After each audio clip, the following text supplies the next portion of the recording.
Сайн байцгаана уу? Намаа Хулан гэдэг. Та бүхэнд Хулан бит 2 подкастынхаа анхны дугаарыг хүрэхэд бэлэн болоод байна. За, энэ подкаст бол маш энгийн зорилготой. Энэ бол ерөөсөө мэдлэгээ хуваалцах. Яагаад мэдлэгээ хуваалцах хэрэгтэй вэ гэдгийг товчхон тайлбарлахад бид хиймэл оюун ухаан гэх өөр нэгэн оюун ухаантай хамт амьдрах шаардлагатай болсон ийм эрен үе эхэлж байгаа.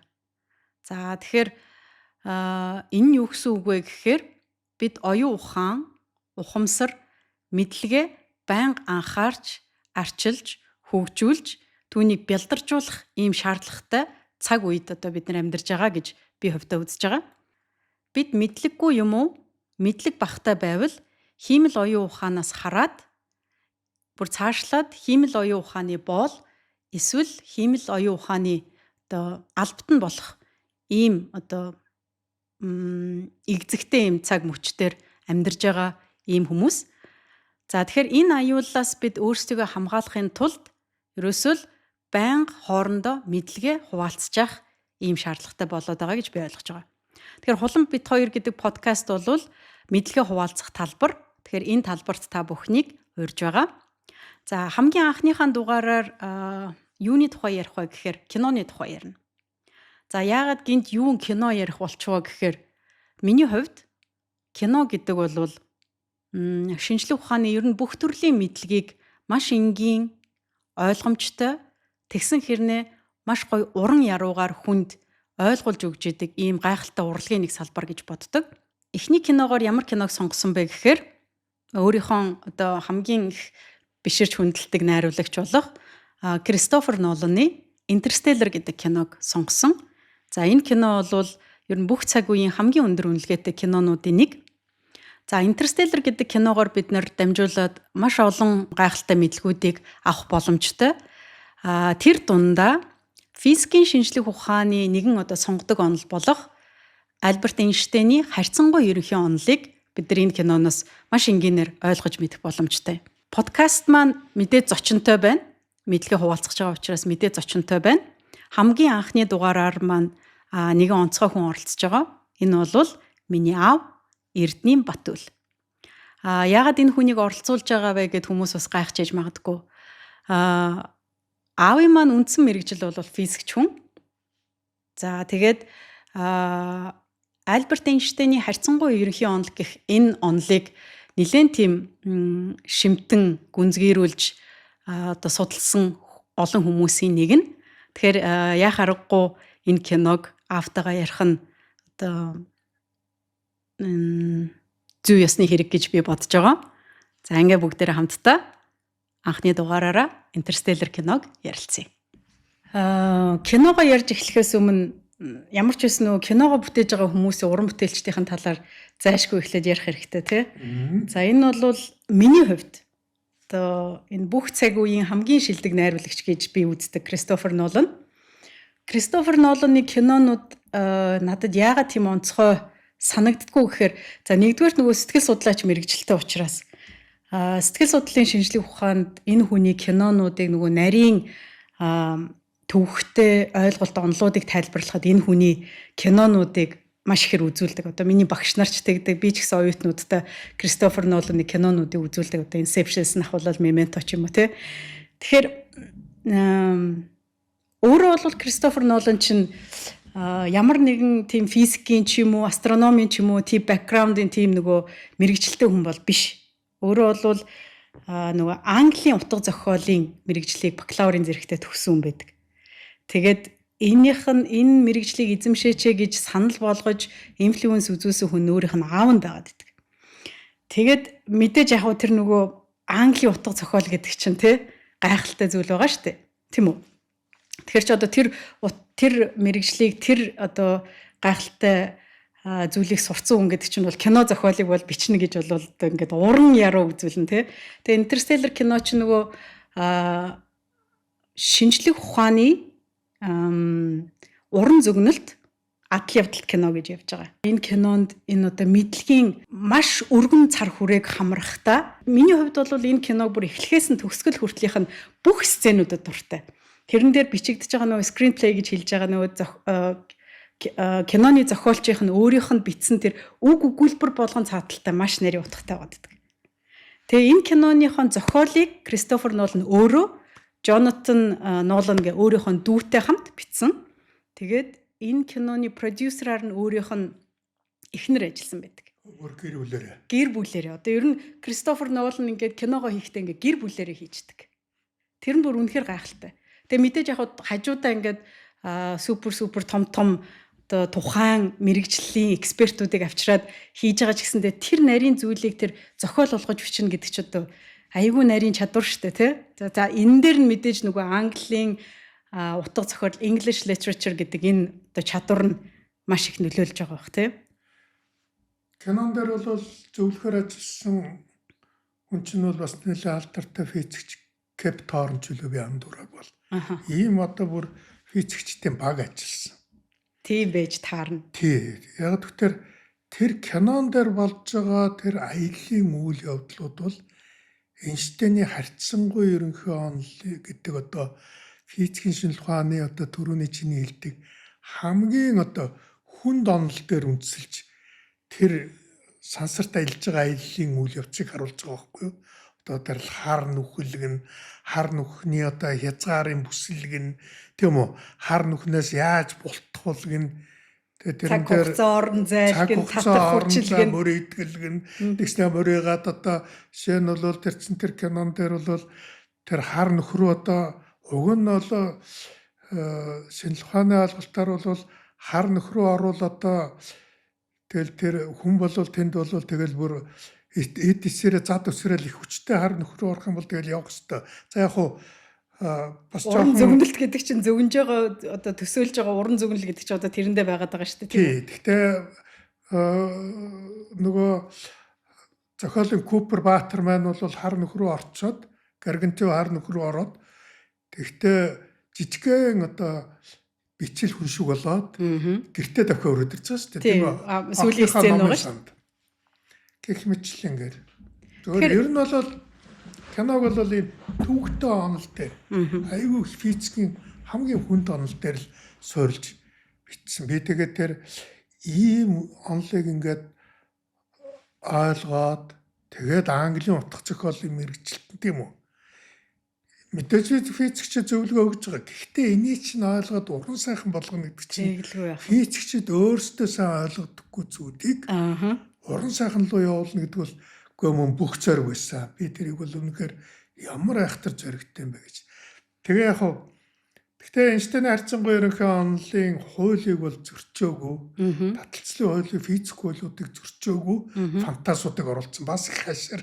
Фантазууд нь гэхдээ физик хуулийн зөрчөөгүй. Шин хар нөхрөө ороод их хүчтэй хар нөхөдөнд бол одоо хүн очиод тэгэл эдвс болоод ингээл утаа болол алгуулах ёстой шүү дээ. Гэтэл ер нь бол юу болохыг мэдэхгүй шүү дээ. Хүндрэлтээ одоо мэдээгүй л байгаа шүү дээ. Тэр үтэл Эйнштейн ч өөрөө мэдээг байгаа. Энэ одоо хар нөхний онолчид өөрсдөө ч бас сайн мэддэггүй. Тэнд яг юу болдог вэ? Зүгээр л физик тэнд бол гэрэл ороод одоо эргэж гарч ирдэггүй гэд ингээд тийм юмнуудыг физик үзэгдэлтийн шингэсэн л бол одоо тэнд юм орсол бол эргэж бол ерөөсөө гарахгүй. Тэгэхээр хоёлаа одоо нөгөө энийг ингээд нөгөө спойлер хийж ил. За яг мэдээж нөгөө кино сонирхдаг хүмүүс одоо спойлерд нь гэдэг бол айгүй тийм бүдүүлэг үйл явдалтай тий кино сонирхдаг хүмүүс. Гэхдээ энэ бол аль хэзээний 12 жилийн өмнө 2014 онд хийгдсэн кино. Одоо ер нь бол хинч хаанаас ч үзэх боломжтой тийм кино учраас бид нар би сонгож авсан. За тэгээд одоо нөгөө нэг төгсгөлийг үйл нөгөө одоо яг юу ярих гэдэг гэдгээ ярихын тулд эхлээд нөгөө киноныхоо үйл явдлыг нэг богинохон хэмжээнд ингээд нөгөө хураангуулах хэрэгтэй болох байх. За тэгэхээр ер нь бол кино ингэж байгаа юм. Киноны үйл явдал нь яг нь кинон дээр яг өөрөө хэлээгүй л дээ тэдэн онд тэдэн он байлаа гэдэг хэлдэггүй. Ерөнхийдөө яг нөгөө киног энэ үзсний дараагаар энэ яг ер нь хэдэн оны үеийн үйл явдлыг зөгнөөд байгаа юм бэ гэд кино сонирхдаг хүмүүс угаасаа хамгийн түрүүний асуулт нь энэ асуулт. Тэгэхээр энэ асуулт өөрөө хариулт нь юу байгаа вэ гэхээр 2067 оны үед өрнөж байгаа үйл явдал юм байна. Одоо эн чинь өнөө маргаашгүй л ойрхон шүү дээ 2067 он гэдэг чинь тийм үү? Тэглэв байх тийм. За тэгээд 2067 оны үед үйл явдал өрнөختөө бидний одоо амьдарч байгаа энэ дэлхий ерөнхийдөө мөхөл рүүгээ ойртсон байгаа гэж харуулж байгаа юм. За тэрнгээр юу харуулж байгаа вэ гэхээр одоо хүн төрлөختөн идэх хоолгүй болж байгаа, ургацгүй болж байгаа. За тэр бол яах вэ? Гэхдээ хамгийн гол аюул нь юу байгаа вэ гэхээр бид нар амьсгалах агааргүй болж байгаа юм. Одоо ухаанда төд удалгүй бүтэж өгөх гээд байгаа байхгүй юу? Тэгэхээр тэр кинон дээр явж байгаа тэр нөгөө эрдэмтдийн хэлж байгаагаар бол Куперийн хүүхдүүд буюу одоо Murph, Tom хоёрын үе болвол энэ дэлхий дээр амьдарч байгаа хүн төрлөختний сүүлийн үе юм а гэж хэлж байгаа. Тэгээ тэр сүүлийн үед хурж ирэх хамгийн том аюул нь юу вэ гэхээр бид нар амьсгалах агааргүй болох буюу бүтэж өгөх гэж байгаа гэсэн үг. Тэрийг юугаар илэрхийлсэн бэ гэхээр ерөнхийдөө дэлхий цөлчиж байгаа юм. Одоо ерөөсөө ингээл элсэн манхан дотор. Тэгээд дэлхийн дулаар л бол тийм байдал төрнэ. Тийм дэлхийн дулаар л цаг агаарын одоо нэг өөрчлөлт гэдэг зүйл. Одоо бидний яг одоо ярьж байгаа зүйл шүү дээ, тий. Дэлхий ер нь бол цөлжөөд байна гэдэг. Тэрийг яг ингээд нөгөө хурцаар тодоор боддоор харуулж байгаа. Одоо тэр нөгөө бейсболын тоглолт болж явах үед нөгөө том юм элсэн одоо нэг юм шуурга хурж ирээл тэгэл бүгдээр амьсгалж чадахгүй маска зүгээл нүдний шилээ зүгээл нөгөө юм харагдахгүй юм дотор ингээл нөгөө Купер чин гэр бүлээ суулгаад гэрлүүгээ харж байгаа сценүүд те. За тэгэнгүүт ер нь бол энэ 2067 оны үед одоо дэлхий бол тэгж өөрчлөгдөх юм байна. За тэгээд дэлхийгээс бид нар явах хэрэгтэй болно. Хүн төрлөختөн дэлхийгээс явах хэрэгтэй болно. Хүн төрлөختөн дэлхийгээс явах хэрэгтэй болно гэдгийг киноны хит хитэ сцен дээр ингээ харуулдаг байгаа юм. Гэхдээ хамгийн гол сцен нь ингэж хэлээд байгаа дээр энэ дээр би тантай ярилцах гээд байгаа байхгүй юу? Купер хатам автагаа гэрийнхэн гадаа нөгөө аялалдаа явахаас өмнө гэрийнхэн гадаа сууж байхдаа ингэж хэлж байгаа нэг өгүүлбэр нь. Бид нар бол энэ дэлхийд төрөхсөд гэхдээ энэ дэлхийд үхөхсөд бол биш ээ. Бид нар бол эрэл хайгуулчид, бид нар бол аялагчид. Тийм учраас бид нар өөр одоо хүн төрлөختнийг орших, өөр гаргуудыг хайж олох ёстой гэдэг тэр одоо зүйлийг энэ киноны эхлэл тавьж байгаа. Гэдг нь одоо Interstellar гэдэг үгний чинь одоо гол утга нь оддын хооронд аялагчид гэж ойлгоод байгаа шүү дээ, тийм үү? За магадгүй галактикийн хооронд аялагчид гэж үзээд байгаа. Та энийг юу гэж хэлэх вэ? Сүүлийн үед Дэвид Дойч гэдэг нэг мундаг эрдэмтэн гарч ирээд хүн төрлөختөнд хандж хэлээд байгаа байхгүй юу? Тэгээ яг наад чинь тэр Дэвид Дойчийн санааг хэлээд байгаа. Өөрөөр бид дэлхийд бий болсон. Гэхдээ энэ бол дэлхийн хүн гэсэн үг бол биш шүү. Бид бол сансрын орсгүй юм аа. Бид одоо ингээд өөр гариг руу явцгаана, тийм үү? Энэ сансрын орон зайн энергиудыг ашиглана. Бид амьдрах өөрийнхөө орон зайг одоо бид тэлнэ. Бид ийм орсгуунууд юм шүү. Бид бол ерөөсөө оддын хооронд л аялагчид. Бид бол эрэл хайгуулчид. Одоо нэг эндүүрэл байна шүү гэдэг Дэвид Дойч хэлээд байгаа байхгүй юу? Ерөөсөө ингээд бид амьдралаа дэлхийгээр хязгаарлалцсан. Тийм үү? Бид дэлхийн л амьд. Сансарт одоо сансрын орсгүй гэдгийг ойлгохгүй ийм нэг төөрөгдөл байна шүү л гэж хэлдэг байгаа. Тэгсэн яг тэр киноны ихэн тэгж хэлээд байгаа байхгүй юу? Одоо бид бол сансрын орсгүй тийм ээ, сансраар аялагчд. Сансар бол бидний гэр орон. Тийм үү? Бид тэнд нэг хэсэг одон дээр очино, нэг хэсэг од дээр нь очиж амьдрах аргагүй бол тийм үү? Гэх мэтлэнгээр амьдрах боломжтой оддуудаа бид хайна олно л гэсэн үг шүү дээ, тийм биз. Тэр санааг маш хүчтэй гаргаж өгсөн байдаг байхгүй юу? Тэр эрдэмтэн бол гэдэг физикчийн одоо Дэвид Дойч одоо Кембрижийн байна уу? Том физикийн профессор одоо Англи еврей хүн л дээ. Израилийн одоо еврей. Гэтэ тэнд одоо Английн Кембрижт бүх мундаг физикчд очдог үстэй. Тэгэл тэнд байж байгаа. Энэ нөгөө нэг олон орчлон ертөнц гэдэг онолыг нээгээд байгаа хүн шүү дээ. Одоо Дэвид Дойч нь квант компьютер гэдгийн үнцийг тавьж байгаа хүн. Одоо дэлхийн эцэг нь. Дэлхийд даяар квант компьютер хийх гэж байна одоо. Уралдаж байна. Тэгэхээр тэр үзүүлснэг аягүй сайн гаргасан байна лээ. Тэгэнгүүт тэр үйл явдлаа за таны одоо кинон дээр бол зүгэнж байгаа нь бол бид нар оддын хооронд аялагч та. За тэрийг бол одоо 12 жилийн дараа Кристофер Нолан 12 жилийн өмнө энийг кино болгоод гаргаад одоо хүн төрөлхтөнд хэлж байгаад 12 жилийн өмнө ч бол мэдхгүй хүмүүс бол юу AI чинь тухайн үед чинь одоо байгаа шиг бол байгаагүй шүү дээ. Тэгэхээр ч одоо нөгөө ухаан санаанд орж AI чи 10 жилийн өмнөөс л нэг гэдгэн тийм үү? Тийм гэж нэг яриа болж тий. Яриа болж одоо шатар матар хожоод мочоод эхэллээ шүү дээ тийм биз дээ тийм үү? Тий. Тэгээ одоо бол энэ бүр хурдан авааслах байлаа. AI чинь. Тий. Тэгэхээр Кристофер Ноланы гайхамшиг нь бас тэрийг ингээд нөгөө бусад мэрэгжилтнүүдтэйгээ нийлж хагаад өөрийнхөө бас нөгөө энэ уран фантаст тэр юмнуудаар тэр аль эрт хилцэн байгаад байгаа нь түүний бас одоо гайхалтай хүн юм а гэдгийг хэлж өгöd байгаа. За тэгэнгүүт нөгөө охиныхоо өрөөнөөс нөгөө юунууд олоод нөгөө юу одоо координатуудыг олоод за тэгээ нэг газар очиж байгаа. За тэгсэн чинь тэр газар нь NASA байж тарж байгаа. Нууц координат олоод нэг юм элсний юугаар ингээд хайсаар байгаад тэр хоёр чинь ингээд өрөөндөө ингээд удаан олон цагаар сууж байгаад энэ юу вэ гэж хайсаар байгаад тэрийг ингээд гаргаад тайлсан чинь координат байж тарж байгаа. Тэр координатыг хайхаар өөрөө явсан чинь охин машин дотор нууцаар суугаад за тэгээ тэр хоёр нэг координатыг дагсаар байгаад нэг газар очиж байгаа юм. За тэгээ тэр очисон газар нь юу вэ гэхээр NASA байгаад байгаа. За тэгээд NASA тэр одоо тэр киногоор бол одоо юу NASA байхгүй болчихсон. Ерөөсөө л идэх хоолоо олох хэрэгтэй байна. Ерөөсөө л одоо хүн төрлөختөө энэчнээс нэг амьд гарах идэх хоолтой байх хэрэгтэй байгаа. Тэгээ шинжлэх ухаан ерөнхийдөө ингээд балартаад байхгүй болсон гэж төсөөлүүлж байгаа. Зөвгөнж байгаа юм тий. Гэтэл бол тэнцээ ингээд NASA-гийн эрдэмтэд суучихсан. Одоо энэ гариг бол энэ гаригаас бид нар яваад хүн төрлөختөө амьдарч болох, үржиж болох, одоо үр удмаа үлдээж болохын human kind гэдэг зүйл чинь цаашаа үргэлжлэхэд бид нар өөр гаригийг олох хэрэгтэй байна гэдэг тийм юм бүлэг хүмүүс тэрийг одоо NASA байхгүй те сууж агаад айл хэзээний туршилтуудыг нууцаарч илчвээд ер нь бол нууцаар гэж нууцаар хийгээд ингээ явуулаад байсан байж байгаа. Тэрнээс өмнөх олон сценүүд дээр л энийг ингээл тайлбарлаад ягаа шинжлэх ухааныг одоо устгасан гэл ингээл олон юмнуудаа ингээл ярьчин л та тий. Гэхдээ одоо тэр болгоныг ярихаар бид хоёрт нөгөө цаг хугацаа жоохон хязгаарлагдмал байгаа учраас. За тэгээ Купер Мёрф охинтойгоо NASA дээр яваад очиж байгаа нэг координат олоод тий. За тэгсэн NASA-гийнхаа юу хийж байгаа вэ гэхээр хүн төрлөختнийг дэлхийгээс авч явах аргыг хайж байгаа.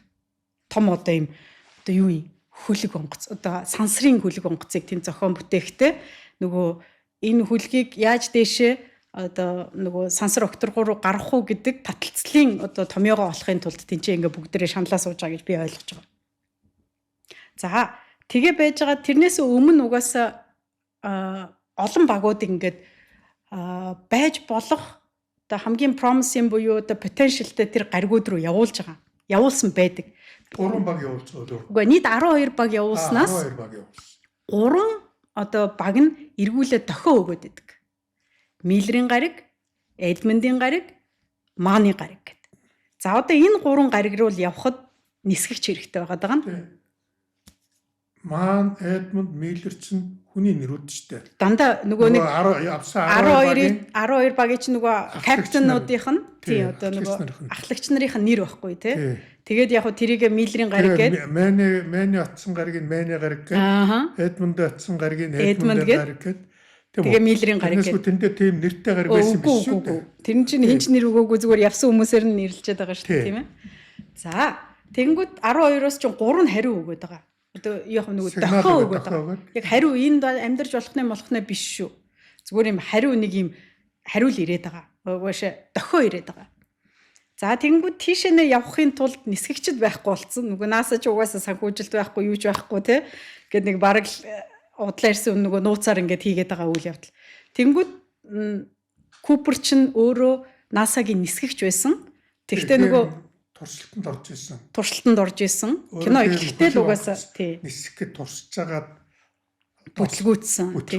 Тий.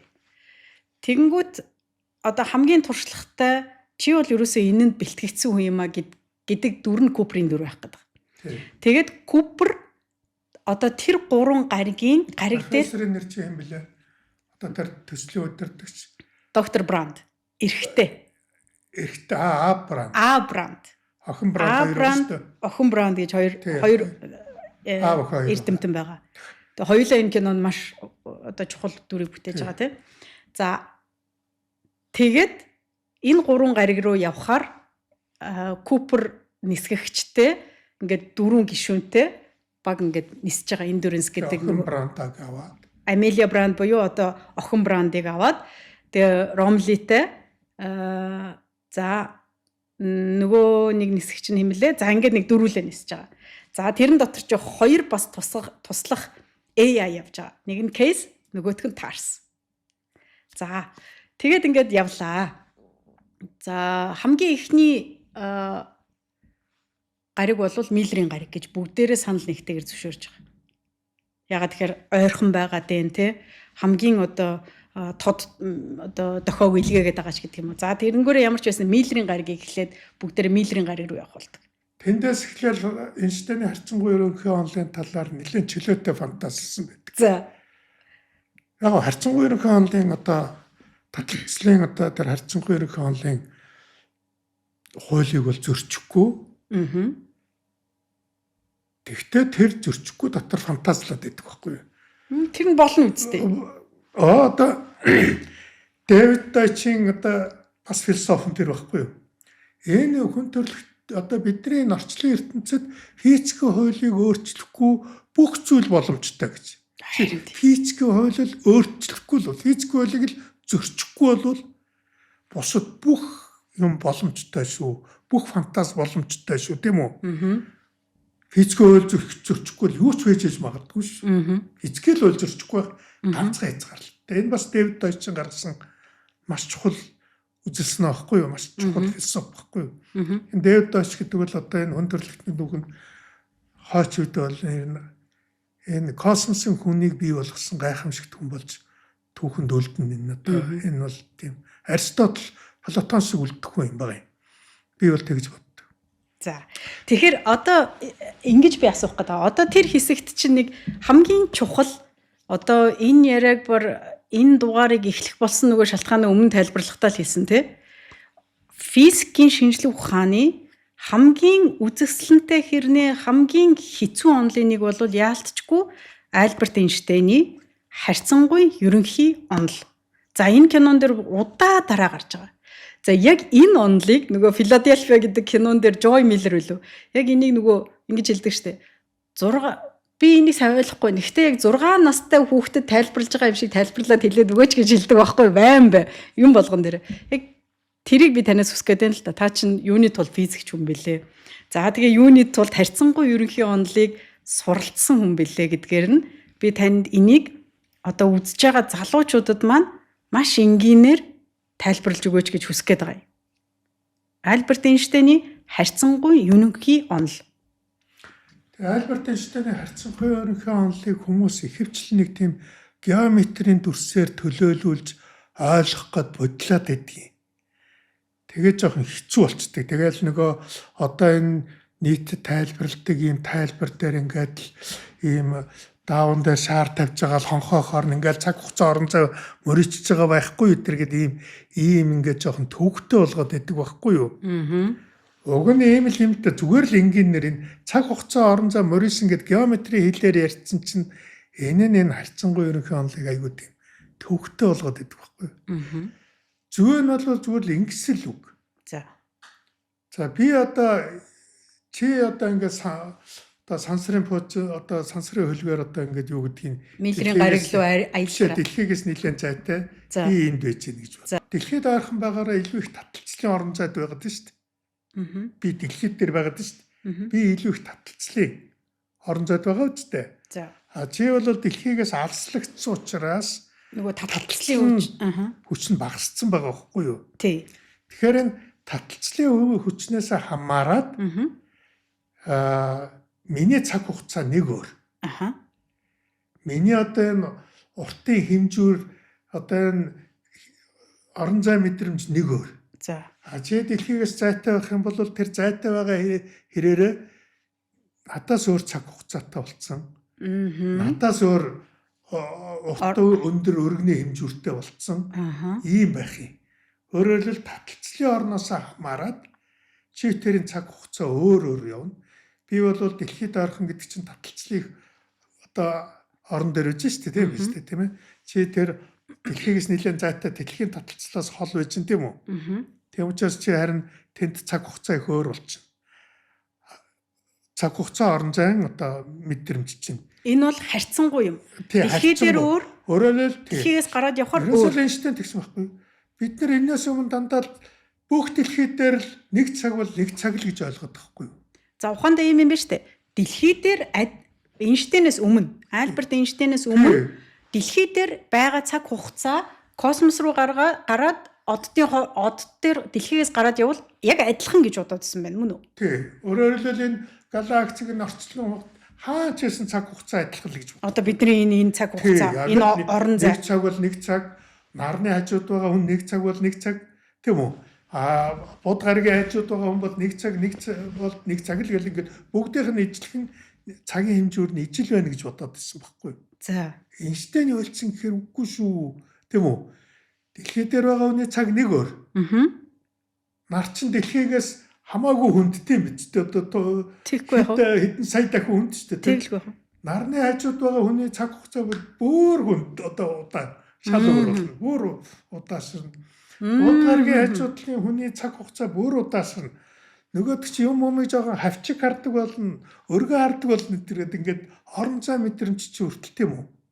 Өөр болоо авчна. Гэхдээ тэгэхээр ч одоо хүн одоо бол биднэрт бол эн чинь ойлгомжтой ойлголт юм шиг санагдаж байгаа.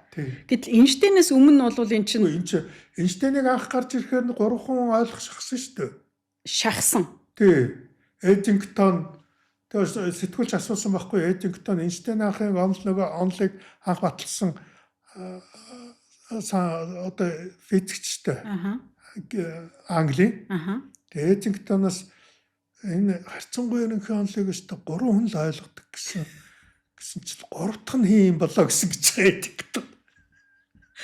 Тэр чинь төсөөлхийн аргагүй юм байна шүү дээ. Хоёр л ойлгож ирсэн гэж үздэг байхгүй. Тийм байна.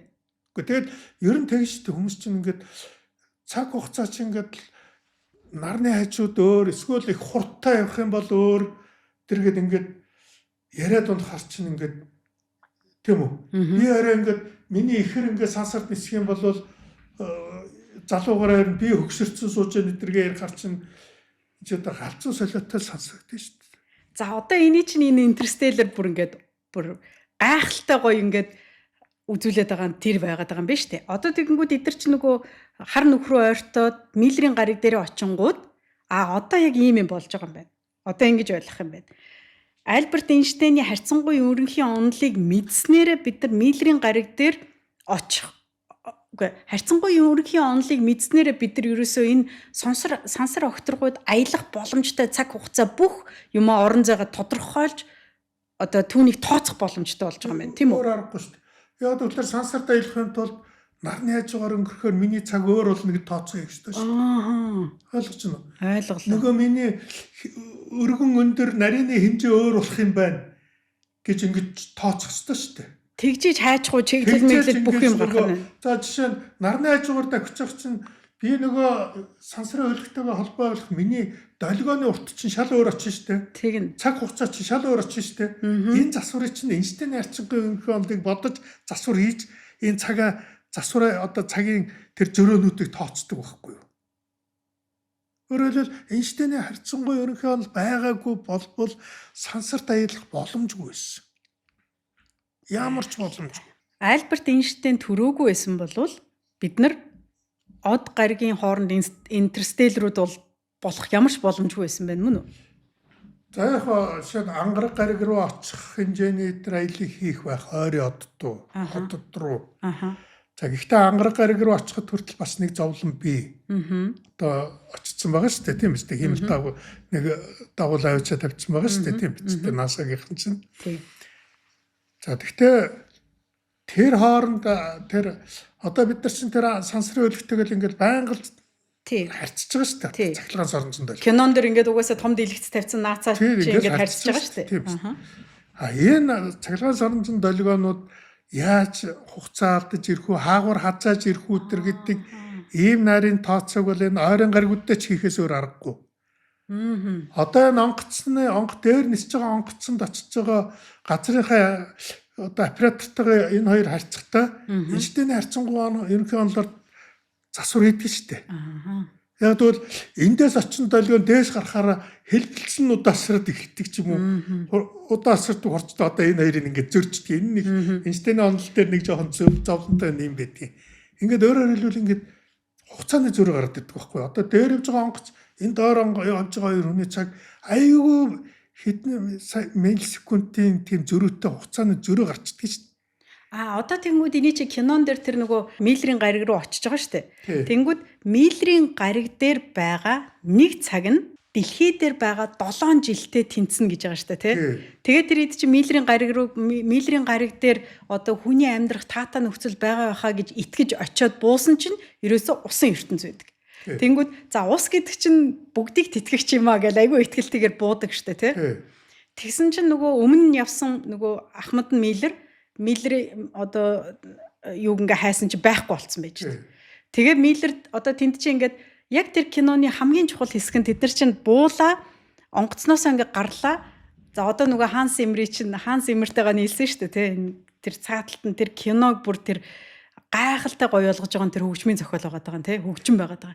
Тэнгүү тэрэн дээр чи ингээд тог гэдэг нэг юм усан туслууд яваад байгаа ш. Тэр чинь нөгөө юм секундыг тоолоод төдий чинээгээр цаг хугацаа дэлхий дээр өрнж явахад төдий чинээгээр цаг хугацаа энэ ч удааширсан байгаа. Тэгээ нөгөө Купер чинь за хурдлаараа цаг болгон бидэрт үнэтэй шүү гэд ингээд буугаад тэгээд нөгөө давлгаа ирж байгааг тэд нар уул гэж хараад андуураа тэрүүхэ хооронд чинь нэг юм осол гарахтаа бүхэл бүтэн дэлхий дээр 23 жилийн амьдралыг одоо тэнцэнэ хідэн жил чинь тий одоо тэр удаад буцаад нөгөө Ромли дээр очих хооронд ингээ алдж байгаа цаг хугацаа энийг харуулад байгаа юм байна мөн үү? Тий. Энд чинь хамгийн гол нь ингээ тэр Миллерийн гариг дээр очиж буцаад ирсэн чинь хүүхдүүд нь бүгд өгшөрдсөн тийм үү? Нөгөө ч өөрөө хэврээ байж байгаа шүү дээ. Тийм биз. Тэгэхээр зэрэг нэг ясандаа Миллерийн гариг дээр чинь бол цаг хугацаа удаасарч чинь гэсэн. Дэлхийн 7 жилдээ тэнцэж байгаа нэг цаг. Тийм үү. Өөрөөр хэлбэл дэлхийг алзаалах байхгүй дэлхий дээрх амьдардаг. Тэр нөгөө Миллерийн гариг тийм их маастал байхгүй юу. Ер нь яг тэр кинон дээр ч гэсэн нэг татах хүчин ч их байгаад байгаа юм. Тэр буунгуудаа татах хүч их байна гэдэг. Кинон дээр нэг юм юу гардгийн шүү. Энэ харьцангуй тусгай онол, харьцангуй ерөнхий онол гэж хоёр онол байдаг. Энэ хоёрыг хутгах их аюултай байдаг. Жишээ нь нас уртсах асуудал чинь хурдан ниснээс болж нэг бол уртсан. Эсвэл их таталцлын орон зайд очивол уртсан. Тэгэхээр энэ хоёрыг холиод байдгийг. Энэ юун дээрч бас их аюулгүй тийм төвхтэй холдсон байна лээ. Өөрөөр хэлбэл тэр чинь сансар хөлөг бол маш их хурдтай явж байгаа шүү дээ тийм ээ. Нийлонго тэр чинь чи сая нэг юм андуураад буруу хэлчлээ. Тэгэхээр хар нүхний хажуугаар гараад Миллер юун дээр очиж байгаа юм. За гэхдээ энд бол өстой аюулгүй том фантази хийсэн. Ер нь хар нүхтэй холбоотой бүх сцен фантази байгаа шүү дээ тийм үү? Тийм. Тэрэн дээр бол физикчдийн дунд зарим нь хөхөрж инээсэн, зарим нь гайхширсан тийм фантази хийсэн. Гэхдээ мөн Дэвид Дойч хэлдэг.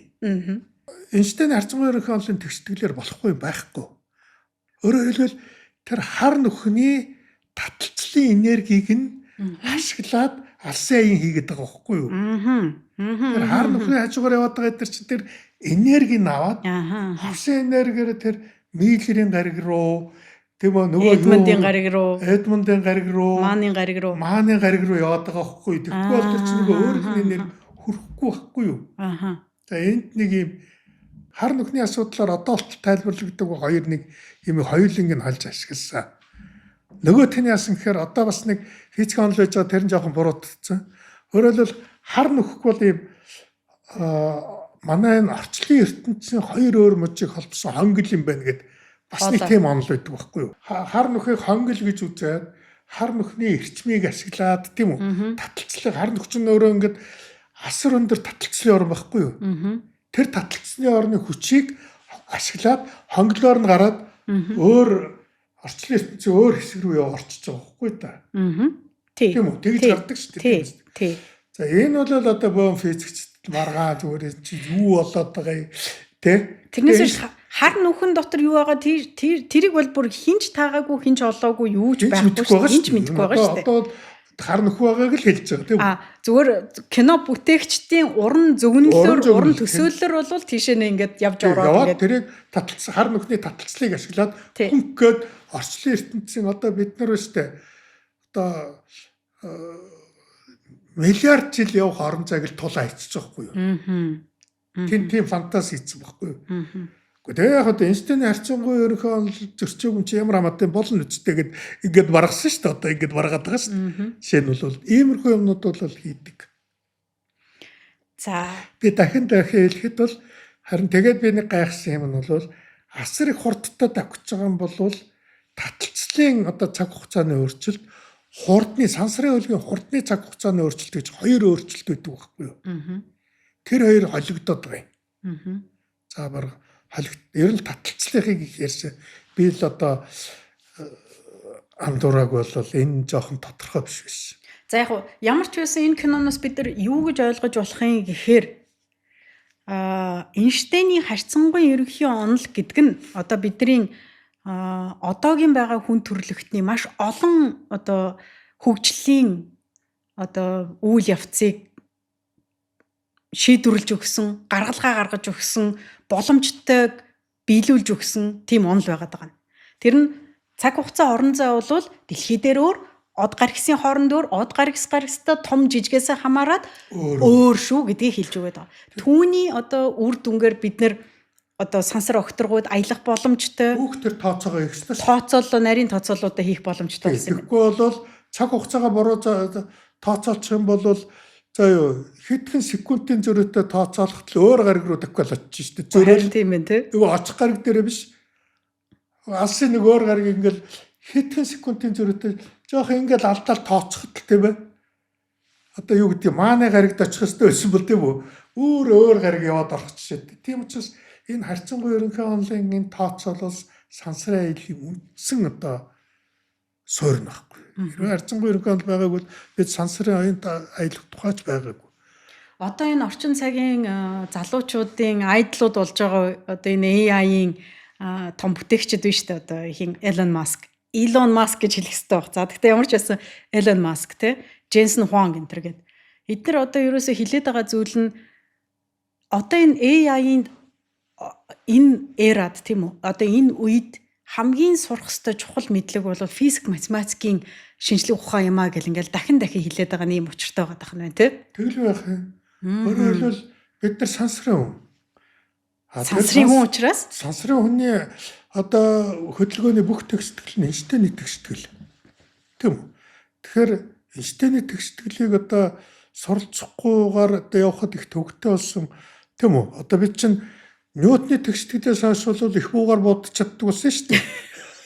Яг л Ньютоны тэгшгэл их бууны сумны траекторийг зөв тооцоод өгчдөг байхгүй юу? Тэр за одоо яг тэдэд барьж байгаа л тэр цайз руу буудахт яг хаалгыг олно гэдэг чинь одоо Ньютоны тэгшгэл яг нэрэндээ боддог шүү дээ. Исаак Ньютон. Тийм Исаак Ньютон тийм үү? Гэхдээ энэ сансарт бол тэнцээ байсан тийм үү? Тэгэхээр зэрэг одоо Эйнштейн бол тэр сансрын засварыг хийсэн. Гэхдээ сансарт мэдээж Ньютон, Эйнштейн хоёрыг холж иж тэр нөгөө цаг хугацаа орон зай татахгүй зүйлийг жишээ нь одоо хэмэл дагуул одоо энэ ангараг гариг мариг энэ хоорондох бол үндсэндээ Ньютоны тэгшгэлээр бодно энэ аяллыг. Гэхдээ Эйнштейний тэгшгэлээр наривчлна. Окей. Тэр наривчл алдтал юм бол гариг зөрөөл явчихна. Энэ дэстэйсгтэй заа юу. Бүр балраа явчихна. Анхраг очих гэсэн биш бүр хажуугаар давхад нарлуу очих шатчихаа юм дахгүй. Тэгэхээр тэр наривчлалыг л Эйнштейний тэгшгэлээр хийдэг. За бууд байна аав зүгээр гаригийн андуург бол асар том маст одоо хамгийн 9 гаригийн энэ Нарны аймгийн гаригийн хамгийн том тийш очих юм бол Эйнштейн тэгшгэлээр бод Ньютоны тэгшгэл шаардлага хангахгүй болно. Эйнштейний тэгшгэлээс бодхоос өөр арга байхгүй. Ойлголоо. За тэгээд ингэж явж хагаад Миллерийн гариг бүтлгүүт вэ.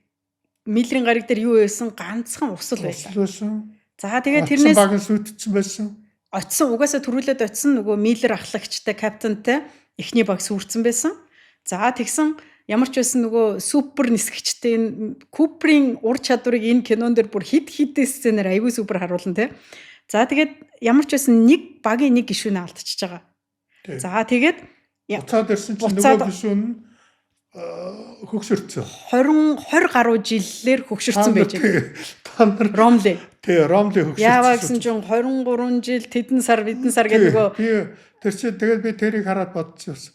23 жил сансрын хөлөгт ганцаараа байсан галзуурчаагүй багтал гэж бодож ирсэн байхгүй юу? Тэгэнгүүт нэг тийм ихтэй ухаан санаа жоохон хачин болцсон байдаг. Тий, нэг юм сони юм болцсон байдаг. Чи тэгээ унтахгүй яасан бэ гэсэн чи би хэд удаа унтсан. Гэхдээ нөгөө нэг тооцоолуудаа хийхэд надад угаасаа ганцаараа ингэж бодох цаг хугацаа байсан учраас яг хөө тэгсгээд болсон гэх тэр тухайн хүн чинь нөгөө зоригтой байгаа учраас тийм бодлого байгааг бол галзуурчих байсан баг. Харин тийм зорилго байгаа тэр нь тооцоолоо бодох тийм. За ингэ буцаад хүрээд ирлээ. Тэгэнгүүт одоо энэ киноны чинь миний ойлгож байгаагаар шүү заяа.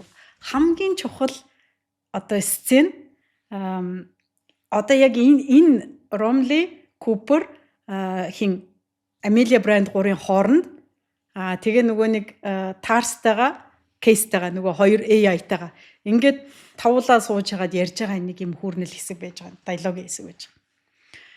Тэрэн дээр яг уу гэхээр дарааг 3 гариг байсан шүү дээ. Тооцоолол явуул биш нөгөө дохио явуулаад байгаа 3 гариг. За Миллер бол амжилтгүй болцсон. Тэгэнгүүт одоо Эдмондын гариг, Мааны гариг гэдэг 2 гариг руу явах хэрэгтэй болж байгаа. Тэгэн дундаас энэчнээс сонголт хийх хэрэгтэй болдог. Тэгэнгүүт Купер болохоор Мааныг сонгож байгаа. Бранд болохоор Эдмондыг сонгож байгаа. За одоо энэ дээр нөгөө нэг хүний нөгөө хиний Даниэл Фридман биш хин энэ дээр хиний Даниэл Kahneman. Даниэл Kahneman-ы нөгөө боддог тарих, мэдэрдэг тарих гэдэг хоёр зүйлийг яг энэ кинон дээр ингэж хэлж өгöd байгаа. Юм шиг надад санагдаж байгаа шүү. За тэрэн дээр нь юу гэж хэлж байгаа юм гэхээр Купер ингэж байгаа. За Куперийн сонголт бол Маан байгаад Амелия Брандийн сонголт бол Эдмонд байгаа. Тэгэнгүүт Амелия Бранд болохоор Эдмондийн гариг руу явъя гэсэн чинь Купер үгүй ээ, Мааны гариг руу явъя гэв. Ягаад тэгэхээр нөгөө Эдмондийн гариг нь Мааны гаригаас арай жоохон зайтай байгаа байхгүй юу? Тэгэнгүүт нөгөө тооцоолдог логик, тооцоолдог тархич юу гэж хэлээд байгаа гэхээр ойрхон байгаар нь эрсдэл багтаагаар эн чинь логикоор бол шууд л хүн тэгж тайлбарлах гэдэг. Тайлбарлана шүү дээ. Хинч байсан тийх бах те. Тэгэнгүүт Бранд болохоор юу гэж хэлээд байгаа гэхээр үгүй Эдмондийн гариг руу явъя. Тэгэнгүүт нь Купер юу гэж асууж байгаа гэхээр тэр Эдмонд гэдэг яг энэ кинон дээр хин нэгний дүр зураг гарч ирдгүү л дээ. Гэхдээ Эдмонд гэдэг тэр эрдэмтэнд Амелия Бранд хайртай байдаг байхгүй юу? Кино эхлэхээс л хайртай байдаг. Тэрийг угаасаа тэр өмнөх сценүүд дээр хинтээ Тарстай яриад тэрийг угаасаа мэдчихэж байгаа юм. Тэгэнгүүт энэ нөгөө сонголт хийгээд нөгөө юу санал хураах болонгууд одоо энийг санал хураахад нэг зүйлийг чи Ромли мэдэх хэрэгтэй шүү. Энэ нь юу вэ гэхээр Амелия Бранд Эдмондод хайртай учраас тэр хайр гэдэг тэр зүйлийг дагаж буруу сонголт хийх магадлал энэ хүнд өндөр байгаад байгаа. Логикоор бодох юм бол бид нар Маан руу явах хэрэгтэй үсттэйгээд хэлж байгаа. Тэгээ Даниэл Kahneman-ы нөгөө Брандыг бол нэгдүгээр системээр бодоод байна. Тийм үү? Биш ээ. Kahneman-аар бол Купер бол хоёрдугаар систем. Буюу Купер бол хоёрдугаар систем. Тооцоо хийдэг, логик. Боддог тарих. Бранд бол нэгдүгээр систем. Хайртай хөтлөгдөд зүм бэлэг, сэтгэл хөдлөл дээр одоо тэр гаргалгааг хэлж өгöd байгаа. Тэгэнгүүт Ромли, Купер хоёр нийлж агаад хөлгийг эндүрэнсийг Мааны гариг руу чиглүүлдэг. Тэ? Яг тэгдэг.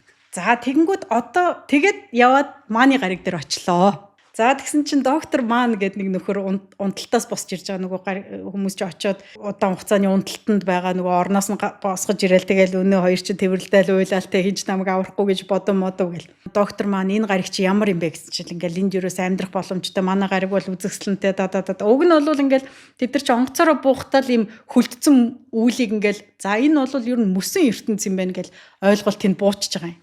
Одоо доктор Мааны дүр бас айгүй тийм адармаатай дүр штэ тий.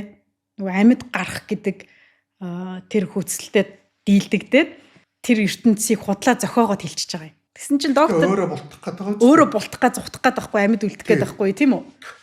За тэгээд энд чинь нэг юм бас юм том сцен явчихж байгаа юм. Тэнгүүд тэр Мааны гариг тэрийг үзээд нэг гайхсан юм нь бол Гэхдээ тэгээд маань ингээд яагаад бүгдээрээ цуг явчих болоогүй. Харин тий.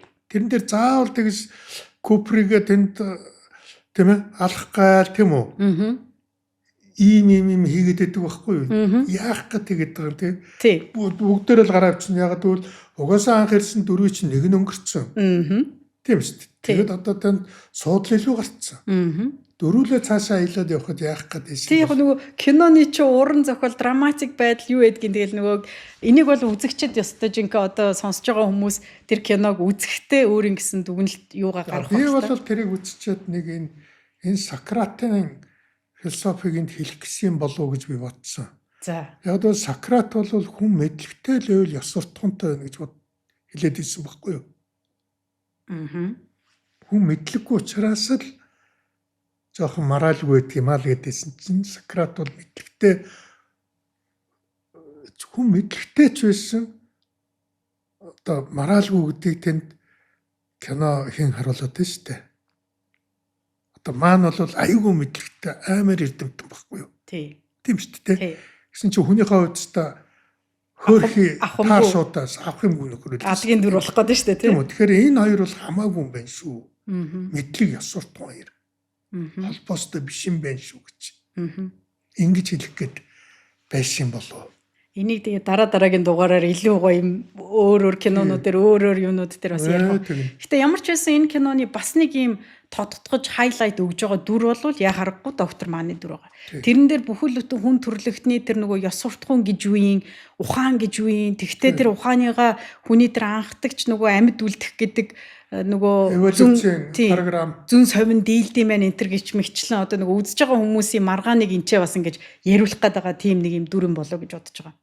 За тэгэхээр энийг бол дараагийн олон жилээсээ олон дугаарууд байгаа юм чи энийг ярих боломжтой байх. Айгуу тийм хачин хэсэг байсан. Угаасаа айгуу хачин хэсэг. Дахиад Мааны арал бүтлгүүтчвэ. Тэглээ. Эхнийх нь усан гариг байла, дараагийнх нь бол хөлтүү гариг байла. Ер нь бол органик биет, амьд биет бол байхад бол боломжгүй тийм хоёр юу болж таарж байгаа. За одоо ингээд энэчнээс буцах болоод сонголт үлдэж байгаа. Тэгээд одоо энэ дээр чинь нөгөө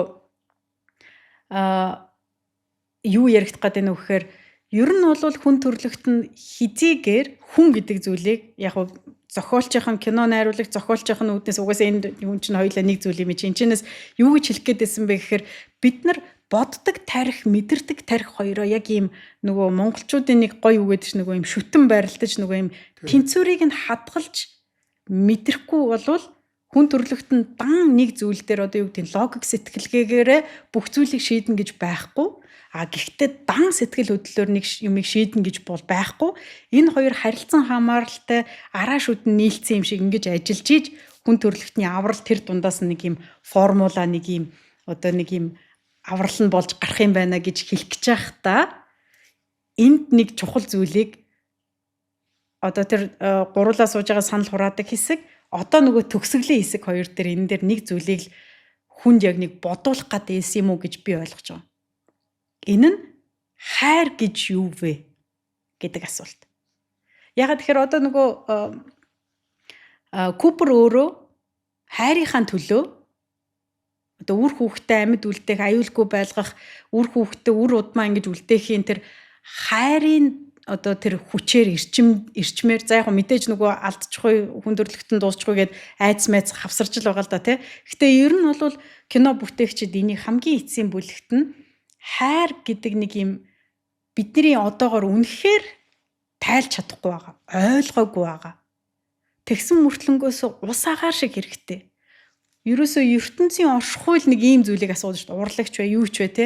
Хайр гэж юу вэ гэж асуугаад байгаа. Тэрэн дээр чинь хамгийн гол нь юу харуулад байна вэхээр ер нь ч бол шинжлэх ухааны үүднээс ч аваад үзэхэд тийм байдаг тийм үү? За ингээд хүн бол одоо би ингээд энэ микрофоныг зөхөх юм бол хөдлөөлөд тэр цаашаа ингээд тийм үү физик үйлчлэлээр ингээд энэ ертөнц байгалийн хууль мөлөл одоо учир шалтгаантай ингээд физикийн хуулиар цоглоо хөдлөлөө тэр гэдэг тийм үү? Ингээд байгалийн хуулийг тайлбарлаж болж байна. Их олон юмыг тайлбарлаж болж байна. Гэтэл ийм физик биш бас хүнийг одоо хүнийг ингэж хүчилдэг ийм өдөөгч байгаад байна. Энэ бол хайр юм аа. Энд ямар ч физикийн үйлчлэл байхгүй, энд ямар ч физик байхгүй. Энэ байгалийн хүчнээс давсан ийм зүйл энэ хайр. Тэгээд миний ойлгож байгаа аавах нь ойлгож байгаагаар энэ хайр бидний хооронд асар их хүчтэй контакт өгсөн. Тийм үү? Бид одоо нас барсан хүнийг ч хайрлаа л гэдэг. Тэгэл байх уу? Тийм ч тий. Тэнд бол цаг хугацаа орон зай гэж байхгүй шүү дээ. Байхгүй. Ерөөсөө тэр хайр. Гэтэ тэр хайр бол бидний тодорхой үйлдэл тэр гариг руу нисгээд байна тийм үү? Энэ хайр тэр брандаар л харуулдаг шүү дээ. Энэ хайр биднийг энэ хайр л тэр брандын нисэх шалтгаан болж байсан тийм үү? А тэр зөнгөөрөө тэр гариг л байгаа шүү гэж хэлээд байгаа бас шалтгаан болоод байгаа байхгүй юу? Зүүн совингоор тий. Хайран дээр тэр хайраараа сансрын орон зайг туулаад байна шүү дээ. Тий. Уг нь физикийн хуулиар сансрын орон зайг гэрлийн урдаас өөр хинч туулахгүй. Гэтэл хайр физикийн хүч биш мөртлөө хүний үйл хийлгдэг хүч. Гэхдээ энэ физикийн хүч биш учраас гэрлийн урд мурд падч байхгүй тэнд. Тийм үү? Тэгээд тэр зөнгөөрөө тэр Эдмундын гариг тий Эдмундын гариг. Гэхдээ тэнд Эдмунд байхгүй гэдгийг бол мэдээд байгаа. Тий. Тийм үү? Тий. Бранд Эдмунд бол байхгүй болсон.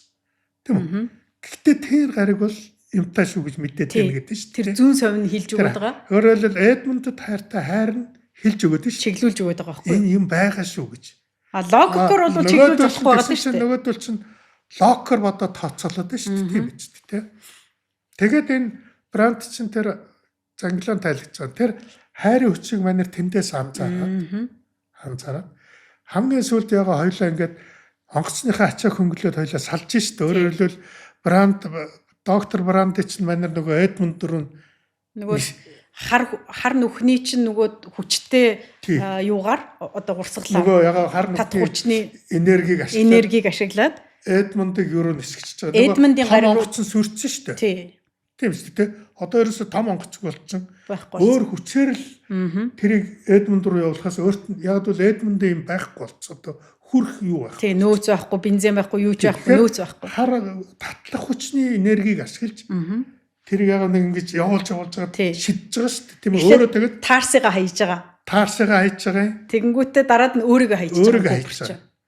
Гэтэ өөрийгөө хаях үедээ тэр чинь нөгөө одоо тэр чинь нэг зөвлөлтөд тэнтэл одоо нэг жоохон зөрчил гарч байгаа би сайн ойлгоогүй тэр. Түрүүн бол хар нөх бол хонгил болгоол нэг гариг руу явуулаад оруулчихсан тийм үү. А одоо бол хар нөх чинь хонгил биш тийм үү. Өөр хэмжээст орон зай руу очиж байгаа шүү. 5 хэмжээст орон зай. 5 хэмжээс 4 хэмжээс л орон зай. 4 зай бил тийм 5 хэмжээст. Тий, орон зай руу очиж байгаа шүү тийм биз. Ухаанда нөгөө төгсгөлийн сцен буюу нөгөө Морф чин цаана суучаад энэ нөгөө сүнс надад хилээд байна гэдэгдэг нь өөрөө нөгөө номын сангийнхаа арталд им жижигхэн бичил биетэн болоод очиод тэг ингээд дохио өгöd байгаа шүү дээ тий. Тэгэхээр тэр чинь бас тэр охиндоо хайртаагаас болж тэр хар нөх руу унаал тэр чинь бүр шууд зориглож шүү дээ тий биз тий. Тэгэхээр энэ дээр бол би жоохон киноныхаа яагаад энэ хоёрыг нэг юм хар нөхийг хоёр өөрөөр одоо тий ингээд бодсон бол эсвэл би ойлгоогүй ч байж магадгүй л дээ тий. Яг бол Эйнштейн харцангуй ерөнхийдөө онолчод хар нөхний янз бүрийн төлөвийг бас гаргаад идэв. Хар нөхөч дотор янз. Одоо яг тим юм байна гэдэг одоо эцсийн дүр зураг бидэрт угаасаа байхгүй шүү дээ. Байхгүй. Тий. Тэгэхээр чи байхгүй юмыг ягаад одоо төсөөлж болохгүй гэж уран зөгнж болохгүй гэж. Тий. Гэхдээ яг тэгээд нөгөө дойчын хэлдэг зарчим байхгүй Дэвид дойч хэл. Физикийн хууль зөрчөөгүй бол тийм үү? Байгаль физикийн хуулийг зөрчөөгүй юм бол тэр бүх юм байх боломжтой л гэсэн байхгүй юу? Тэгээ нөгөө найруулагч маань тэрэн зоригжоод тэр зөвлөх байсан. За Эйнштейний харьцангуй ерөнхий онолын хууль наан зөрчиж тийм үү? Тэртээ тэргүүл янз бүрийн хар нөх байдаг гэсэн тийм шүү. Хар нөхийг эрчим хүч болгоно гэж тэрийг тэгшгэлээр боломжгүй гэж үздэггүй. Тийм үү? Одоо ч тийм физикчдийн дунд тийм таамаглал энэ таталцлын ерөн ч таталцлын хүч чинь одоо эрчим хүч шүү дээ бас. Тийм биз дээ. Яг бол амархан шүү дээ. Одоо намайг өндөр дээрээс тавьчих юм бол би доош ундгийн байгаа үст. Тийм үү? Тийм доош унах эрчим хүч болоод шүү дээ. Таталцлын хүч чинь. Энийг бол одоо ингээд дараа нь энерги төлс болгон ашиглана дээр зөндөө юм ярьж байгаа шүү дээ одоо бол.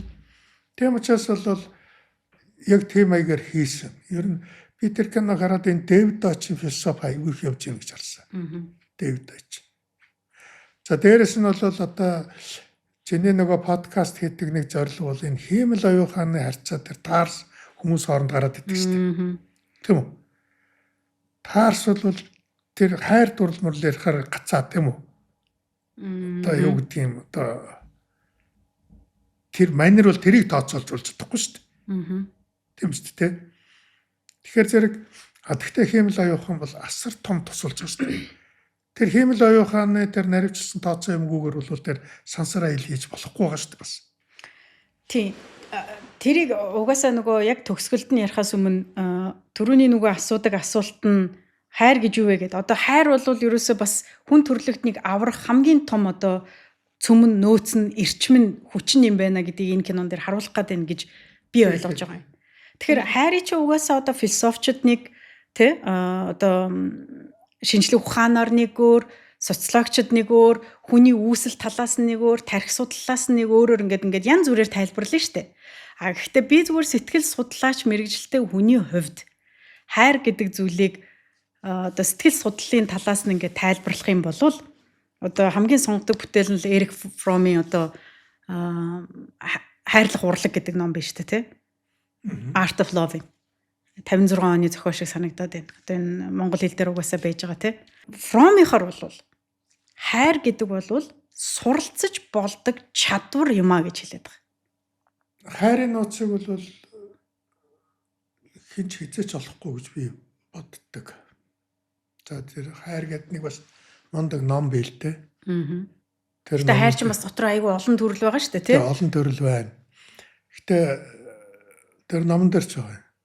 Сэтгэл судлалч үзсэн тийм үү? Физикийн шинжлэх ухаанч тайлах гэж үзсэн ингээл бүгд үзлээ одоо тийм үү? Бүгд үзээд бол энэ тул шанс байхгүй.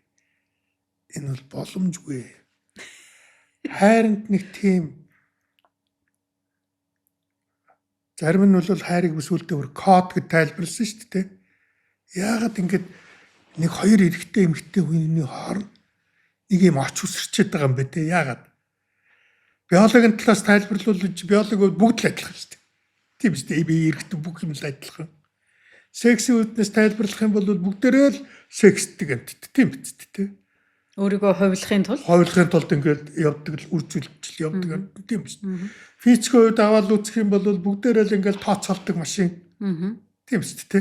Ингээд тооцоолоод энэ аливаагаар нь ч ингээд задлал хайрыг бариад авах гэхээр ерөөсөө огт баригддаг. Тэгээд энэ Интерстеллар дээр чинь тэр нөгөө доктор Брандийн гол хилээд байгаа зүйл нь бид энийг ерөөсөө таньж мдээгүй байна. Энийг ерөөсөө тайлбарлаж бид нар чадахгүй. Энийг үндсэндээ бид нар мэдэхгүй байгаа гэдэг. Тэгвэл мэдэхгүй байгаа ч гэсэндээ энэ дотоодоос ирж байгаа тэр дохионд итгэж болохгүй мүү гэдээ асуугаад байгаа байхгүй. Чи энд итгэжээчээ гэд Куперээс гуугаад байдаг. Гэсэн чи Купер болохоор логикоор тэгээ үгүй наадханд чи итгэж болохгүй. Тооцоололт итгэгээд тэгээ явсан чи буруудчихж байгаа байхгүй юу? Тий. Тэгэхээр зэрэг тэр кинонд ч хэлж штэ.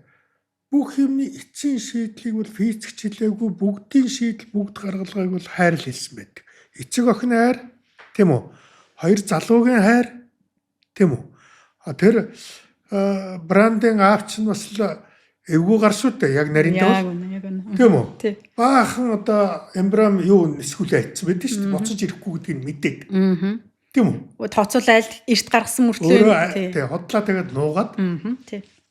Тэ буцаад ирэх юм шиг тийм үү? Өр хүүхдээ аварч гэх шиг тийм. Нүнгүүтээ баахан план гаргаад тийм баахан иш. Тийм үү? Хоромцоо эснэсгээ хайцсан байгаа шүү дээ тийм үү? Тэгээд бид нар хаа нэг газар очиод энийг цацсан.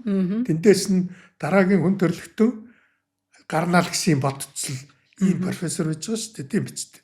Өөрөөр тэр бол хүн төрлөختнийг биологийн хувьд хайрлцсан хүн. Тухайн нэг юм хайрлаагүй шүү тийм үү? Ерөөсөө хүн төрлөختний үр удам амьдрах ёстой л гэсэн нэг юм хүн.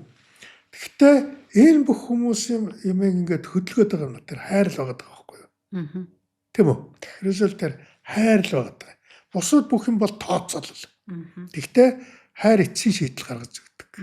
Тэр охиноо хайрлж очиод тэр нэг цагаар ингээд нөгөө дохио өгүүлээд тэр нэг сэтгэлийн хүчээр те Мөн ингээд 5 өөрөө 4 хэмжээст орон зайд орцсон. Нөгөө номын сан гэр охиноо болохоор 3 хэмжээс дээр хараад байдаг. Тийм үү? Ингэсэн байж байгаа. Тийм үү?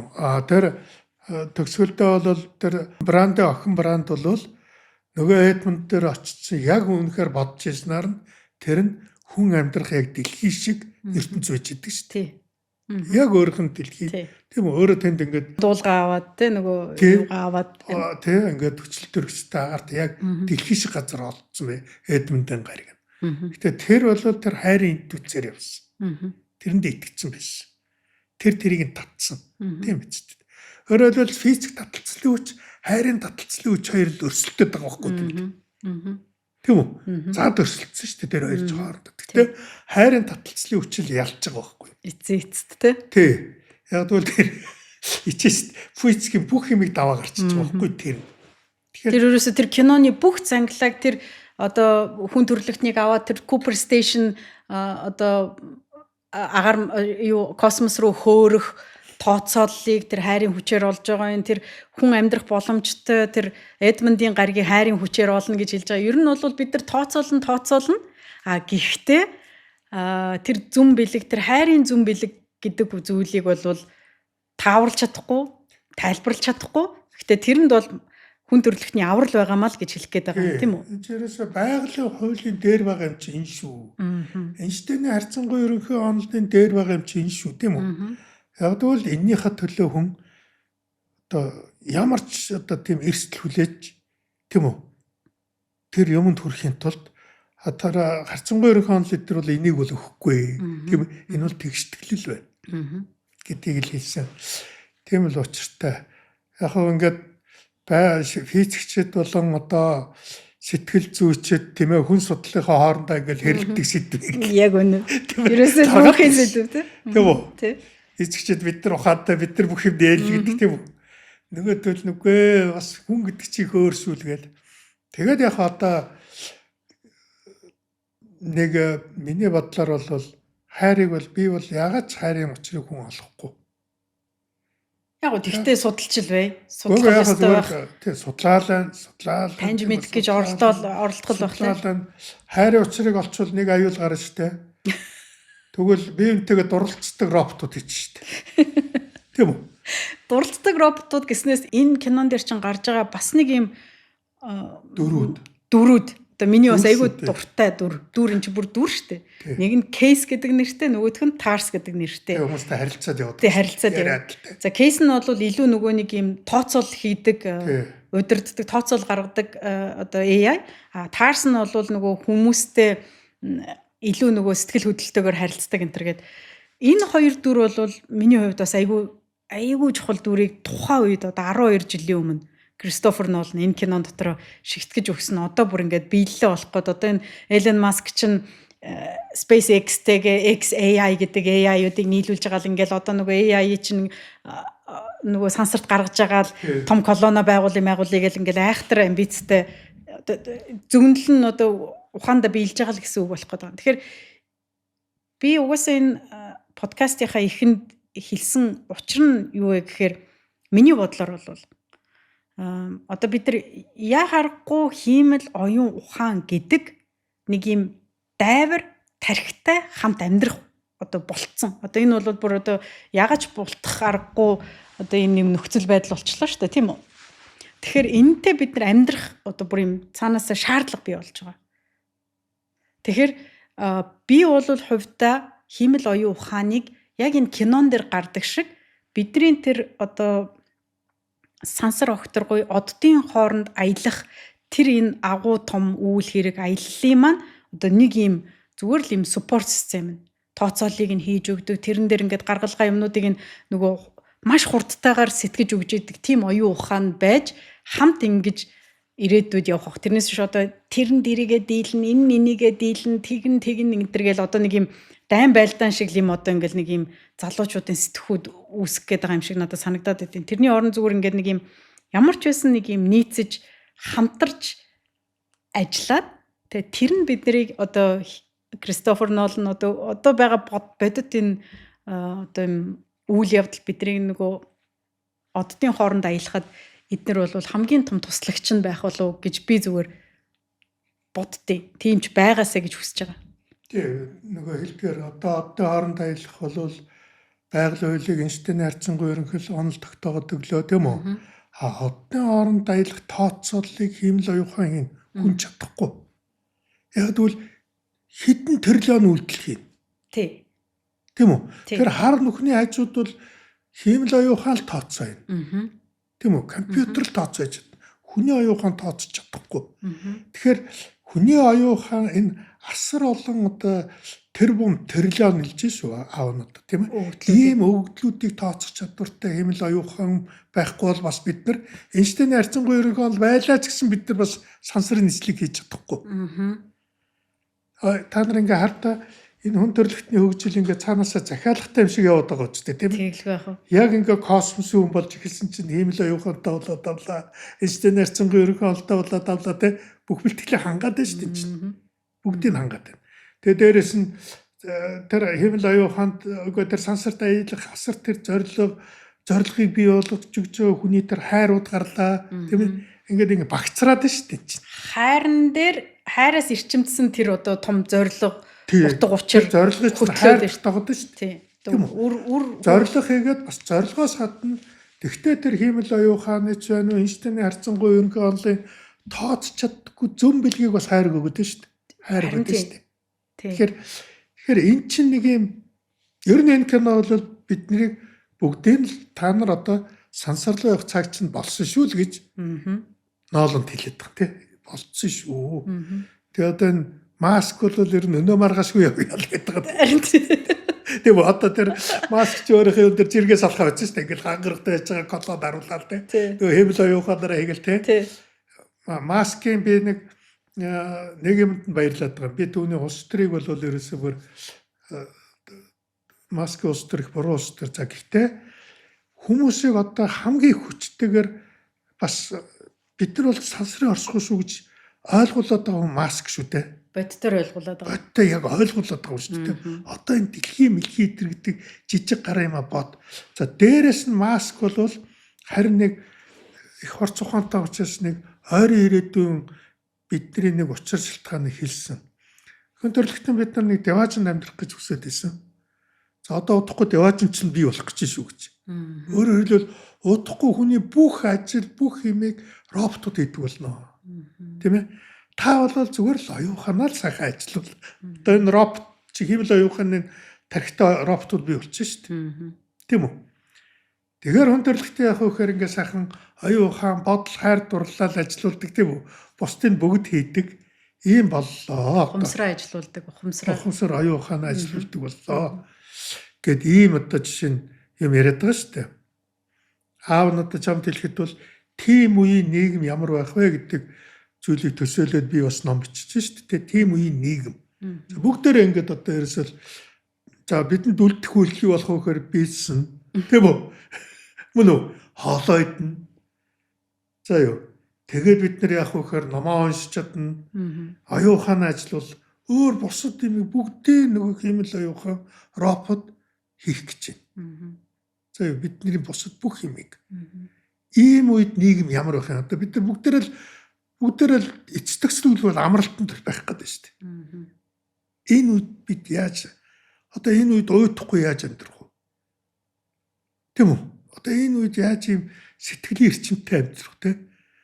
Одоо бүгдээрээ л ингээд зүгээрээ хийх гэж шүү дээ дуудахгүй. Бүгдээрээ зүгээрээ хийх гэж.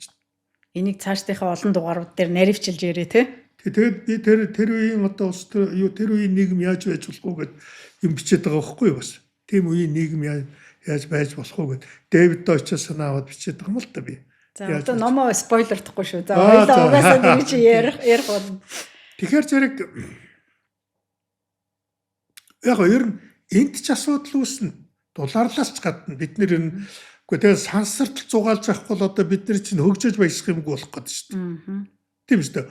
Удахгүй Элон Маск ч бас нэг юм хийх гэдэг шүү дээ. Одоо Улаанбаатараас Нью-Йорк тавих бол одоо хэдэн минут ажил болгож хувиргаад бүр ингээд дэлхийг бүр агшаага ажиллаа шүү дээ. Тийм шүү дээ. Би Австрали руу хэд секундээр юм түнэлээр давхи очдог болчих гээд шүү дээ. Тийм биз дээ.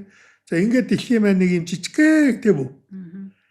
Манай Улаанбаатар хотцол нэг юм болох нь шүү дээ. Одоо хүмүүсийн харилцаагаар нь багтаамжил барих юм бол одоо ийм болох гэж. Тэгээд ингээд аюул олон проблем үүсгэх гэдэг байхгүй юу? Тэгэхээр одоо яах вэ гэл. Элон Маск одоо ийм сэтгэл судлах хүн болчихлоо шүү дээ. Ингэх гэдэг нь одоо яах вэ? Тэгэхээр энэ бол тэр утгаараа бол одоо энэ кино мөн болно тэгээ. Тэр нь одоо тэгээд нэгэсэндээ бол энэ кинонуудыг үзэж бид нэр хэн болсноо л одоо шинээр харах цаг болсон. Хэн болсон юм бэ гэдэг. Эний угаасаа кино урлаг гайхалтай гоё харуулж чаддаг. Кино урлаг чинь харин тэ өөрөө ч хэлдгэр кино урлаг бол мэдлэг өгөхтэй юм айхтар өгдөг. Тэгэхгүй одоо хүнд очиод Эйнштейн харьцангуйгаа яриад бол хинч тэрийг одоо нэг минут сонсохгүй шүү дээ тий. Залхуу нүрээд явдаг шүү дээ. Гэтэл 3 цаг Эйнштейн харьцангуйгаа хичээл зачихгүй байхгүй юу? Бүр ингэ нүд цавчихгүй тий. Нүд цавчихгүй. Кино урлагийн гайхамшиг нь энэ. За тэгэхээр Хулан бит хоёр подкастын анхны дугаарыг хүлээн аван үзсэн та бүхэнд маш их баярлалаа. Өнөөдрийнхөө дугаараар ямар ч байсан та хэдэд үзээд сонсоод байж байгаа хүмүүстээ тодорхой хэмжээний бас сонирхолтой сэдвийг хүндсэн байх гэж найдаж байна. Тэгээд амралтынхаа өдрийг дамжуулаад тааруулаад Interstellar гэдэг киног үзхийг одоо өндрөөр санал болгож байна. Тэгээд дараагийнхаа дугаараар олон сонирхолтой мэдлэгийн тухай ярилцах болно, олон өөр зочдтой байх болно. Улаан бит хоёр подкасттай хамтдаа байгаарай. Баярлалаа. Баяртай.